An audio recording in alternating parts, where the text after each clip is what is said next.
Ngayon, nagbabalik. Angie Marquez Vlog. Ngayon nga pala, samahan niyo akong magkabit ng sticker para sa 15 gallon tank natin. Bali, 8 peraso ito. Doon. Bali, ang ilalagay natin ito ay blue background. Bali, pinturahan na lang natin yung likod. Tapos dito sa mga 15 gallon, ito ilalagay natin. Ito, sticker na to. Ayan, sige, lamon. Bali, kung nakapansin nyo yun, yung mga elbow.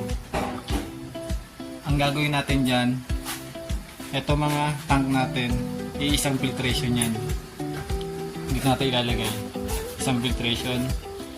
Para isang pihit na lang niya ay nagpapalit na lahat. Para tayo, hindi tayo masyadong pagod pag nagwa-water change. Ngayon, ito ikakabit muna natin ngayon. Bali bukas, gagawin